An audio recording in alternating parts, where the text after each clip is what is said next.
Truk dengan muatan berlebih masih menjadi ancaman nyata di jalan raya Indonesia. Tidak hanya merusak infrastruktur, tapi juga membahayakan nyawa. Pemerintah kini mengambil langkah tegas. Kebijakan Zero Over Dimension Overload atau Zero Odol ditargetkan berlaku penuh pada Januari 2027. Menteri Koordinator Bidang Infrastruktur dan Pembangunan Kewilayahan Agus Harimurti Yudhoyono menegaskan, penanganan odol tidak bisa dilakukan secara parsial. Harus terkoordinasi, lintas sektor, dan menyasar seluruh ekosistem logistik nasional. Sebagai leading sektor, Kemenko Infrastruktur dan Pembangunan Kewilayahan berperan mengorkestrasi kebijakan ini, mulai dari kementerian teknis, aparat penegak hukum, hingga pemerintah daerah. Semua harus bergerak dalam satu arah. Zero Odol bukan kebijakan yang datang tiba-tiba. Program ini sudah berjalan bertahap. Tahapannya jelas. Dimulai dari sosialisasi dan edukasi kepada pelaku usaha serta pengemudi, dilanjutkan dengan pembinaan dan konversi kendaraan, hingga akhirnya penegakan hukum penuh akan dilakukan pada tahun 2027. Langkah ini diambil untuk memastikan transisi yang adil bagi seluruh pelaku usaha transportasi dan logistik.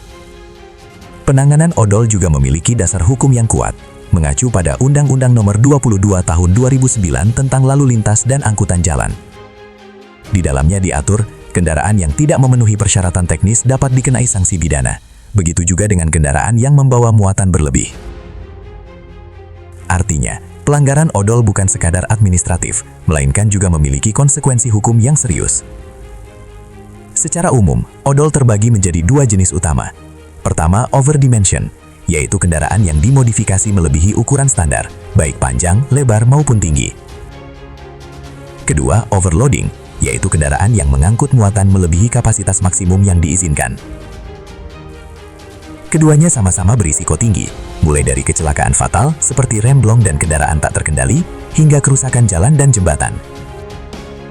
Bahkan, praktik odol juga membebani anggaran negara dengan biaya perbaikan infrastruktur yang mencapai puluhan triliun rupiah setiap tahun. Karena itu, penanganan odol dilakukan secara menyeluruh, melibatkan Kementerian Perhubungan, Kepolisian melalui Korlantas, serta pemerintah daerah. Penertiban tidak hanya menyasar pengemudi, tetapi juga pemilik kendaraan, pemilik usaha, hingga karoseri. Ini adalah upaya bersama untuk menciptakan sistem logistik yang lebih tertib dan berkelanjutan. Pada akhirnya, Zero Odol bukan sekadar penegakan aturan, melainkan langkah nyata untuk meningkatkan keselamatan transportasi, melindungi infrastruktur sebagai urat nadi ekonomi, dan menjaga keberlanjutan pembangunan nasional. Karena satu nyawa terlalu banyak untuk dipertaruhkan. Zero Odol 2027 untuk Indonesia yang lebih aman.